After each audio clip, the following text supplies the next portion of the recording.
ओशो से उनके एक सन्यासी ने कहा, भगवान जो बोलें तो हरि कथा की ये घटना क्या है?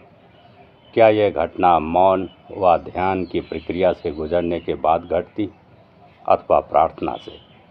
हरि कथा का पात्र और अधिकारी कौन है? क्या हम उसके प्रवचनों को भी हरि कथा कह सकते हैं? तो ओशो कहते हैं, योग मुक्ता सहजों का प्रसिद्ध वचन है, जो सोवें तो सुन्न में, जो जागें हरि नाम, जो बोलें तो हरि कथा, भक्ति करें निष्काम। जीवन जब विचार मुक्त होता है तो व्यक्ति एक पोली बांस की पोंगरी जैसा हो जाता है, जैसे बांसुरी। फिर उससे परमात्मा के स्वर प्रवाहित होने लगते हैं। बांसुरी से गीत आता है। बांसुरी का गीत नहीं होता तो गायक का है। जिन होठों पर बांसुरी रखी होती है उन होठों का होता है। बांसुरी तो सिर्फ बाधा नहीं देती। ऐसे ही कृष्ण बोले, ऐसे ही क्राइस्ट बोले, ऐसे ही बुद्ध बोले और ऐसे ही मोहम्मद बोले, ऐसे ही वेद के ऋषि बोले, उपनिषद के दृष्टा बोले और इस सत्य को अलग अलग तरह से प्रकट किया है।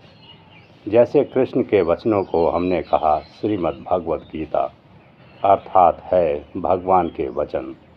कृष्ण से कुछ संबंध नहीं है। कृष्ण तो मिट गए, शून्य हो गए। फिर उस शून्य में से जो बहा, वह जो परम सत्ता का है, उस शून्य में से जो प्रकट हुआ वह तो पूर्ण का है। और कृष्ण ऐसे शून्य हुए कि पूर्ण के बहने में जरा भी बाधा नहीं पड़ी, रंच मात्र भी नहीं पड़ी। इसलिए कृष्ण को इस देश में हमने पूर्ण अवतार कहा है। राम को नहीं कहा पूर्ण अवतार, परशुराम को नहीं कहा पूर्ण अवतार। राम अपनी मर्यादा रख कर चलते हैं। उनकी एक जीवन दृष्टि है, उनका आग्रह पूर्ण आचरण है। वे पूरे शून्य नहीं है। पूर्ण की कुछ झलकें उनसे आई हैं, लेकिन पूर्ण पर भी उनकी कुछ शर्तें हैं। पूर्ण उनसे उतना ही बह सकता है जितना उनकी शर्तों के अनुकूल हो। उनकी शर्तें तोड़कर पूर्ण को भी बहने नहीं दिया जाएगा। इसलिए राम को इस देश के रहस्यवादियों ने अंश अवतार कहा। यह प्यारा ढंग है एक बात का कहने का, समझो तो लाख की, ना समझो तो 2 कौड़ी की है।